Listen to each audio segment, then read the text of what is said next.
আলহামদুলিল্লাহ। আজকে আলোচনা করব পরকীয়া থেকে কিভাবে বাঁচা যায়। আমাদের সমাজে দেশে দেখা যায় যে প্রচুর পরিমাণ পরকীয়া হয়। স্ত্রী পরকীয়া করে, না হয় স্বামীতে পরকীয়া করে, স্বামী স্ত্রীর ভিতরে কোনো শান্তি নাই, মিল নাই, মোহাব্বত নাই। এ পরকীয়ার কারণে সংসারে অশান্তি লেগে থাকে, ঝড়ের মতো সর্বসময় ঝড়গা ফ্যাসাদ হয়ে থাকে। তো এই পরকীয়া স্বামীকে কিভাবে পরকীয়ার হাত থেকে বাঁচাবেন, আপনার স্ত্রীকে পরকীয়ার হাত থেকে কিভাবে বাঁচাবেন। অথবা অনেক সময় দেখা যায় ছেলে অথবা মেয়ে একজন আরেকজনের প্রেমে পড়ে বাপ মার কথা শোনে না, অবৈধ কাজে তারা লিপ্ত হয়ে যায়, মা বাবার সাথে নাফরমানি করে। তাই এগুলো ফেরানোর জন্য ছাগলের চামড়া লাগে।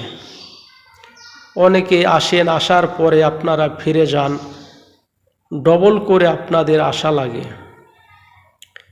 তেজন্য কি কি লাগবে আমি এটা আপনাদের ভিডিওর মাধ্যমে, আলোচনার মাধ্যমে জানাই দিতেছি। তো যখন আপনারা পরকীয়ার হাত থেকে বাঁচানোর জন্য দুজনের মাঝে শত্রুতা তৈরি করার জন্য, যারা পরকীয়া করে তাদের দুজনের মাঝে শত্রুতা তৈরি করার জন্য, ছেলে মেয়েকে অবৈধ প্রেম ভালোবাসা থেকে ফেরানোর জন্য আপনারা কি নিয়ে আসবেন। ঠিক 1 বিঘত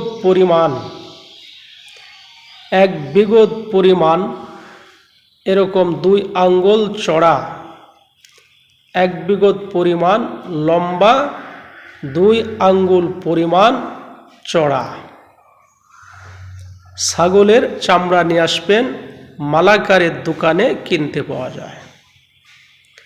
100 টাকা নিতে পারে, 150 টাকা নিতে পারে, 200 টাকা নেয়, যার কাছে যা নিতে পারে। আর একটা শিঙ্গি মাছের বাম পাশের কাটা, যে বাম সাইডের যে কাটা আছে, বাম সাইজের বাম পাশের কাটাটা ভেঙে আনবেন।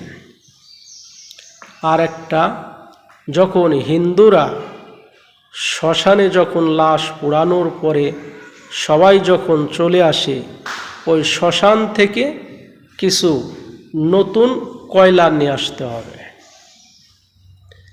তো এই 3টা জিনিস নিয়ে আসলেই পরকীয়া থেকে বাঁচানো সম্ভব ইনশাআল্লাহ।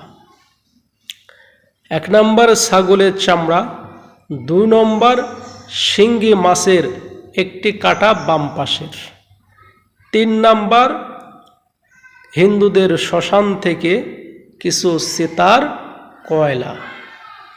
এই 3টা জিনিস যদি আপনারা নিয়ে আসেন, এই 3টা জিনিসের দ্বারাই কাজ করলে আপনার স্ত্রী হোক, আপনার স্বামী হোক, অথবা ছেলে সন্তান অবৈধ প্রেম ভালোবাসা থেকে ফিরে আসা সম্ভব। আশা করি পরকীয়া থেকে বাঁচতে পারবে ইনশাআল্লাহ। তো এই 3টা জিনিস আপনারা সংগ্রহ করে নিয়ে আসবেন। ইনশাআল্লাহ আবার অন্য কোনো ভিডিওতে আপনাদের সাথে সাক্ষাৎ হবে।